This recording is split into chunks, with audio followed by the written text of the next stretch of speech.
झेप मराठी, आरसा महाराष्ट्राचा। मदतीच्या बहाण्याने वृद्ध महिलेला गंडवले, सोन्याचे दागिने चोरून काढला पळ।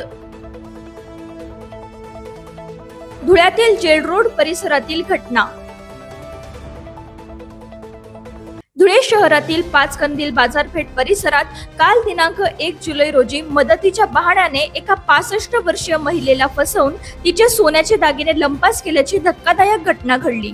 नजमा बानो या 65 वर्षीय महिलेला 2 अज्ञात व्यक्तींनी मदतीचे नाटक करत विश्वासात घेतले। त्यानंतर जेल रोड परिसरात नेऊन कानातले चोरी होऊ शकतात अशी भीती दाखवून दागिने रुमालात गुंडाळण्यास सांगितले आणि त्यानंतर त्या रुमालातील दागिने गुपचूप चोरून तेथून पसार झाले। पाचकंदील जा रही थी तरकारी सब्जी लाने, तो जो 2 शख्स मिले ना, तो वो लोग कौन थे मुझे नहीं मालूम। मुझे पूछे कि नासिक का रास्ता कहाँ है, मैं बोली मुझे नहीं मालूम, पर वो लोग मुझे क्या करे ऐसा मालूम नहीं। मुझे लेके गए दूर तक के जेल रोड के सामने की गली में लेके गए, वहाँ मेरी आयरन उतारे, मुझे होश नहीं था। आधे घंटे के बाद होश आया, जब मैं देखी तो मेरे पास आयरिंग नहीं थे और आगे बढ़ी तो मुझे ये थैली दे दिए और बोले तुम पकड़ो, मैं नाश्ता करा के आता इनको।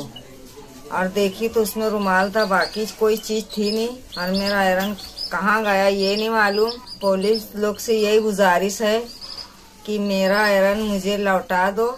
या प्रकरणी धुळे शहर पोलीस ठाण्यात तक्रार दाखल केली असून पोलिसांनी गुन्हा नोंदवत तपासाला सुरुवात केली आहे। संबंधित परिसरातील सीसीटीव्ही फुटेज तपासले जात असून लवकरच आरोपींचा शोध लागेल असा विश्वास पोलिसांनी व्यक्त केला आहे। अशाच वेगळ्या आणि ताज्या बातम्यांसाठी पाहत रहा झेप मराठी, आरसा महाराष्ट्राचा।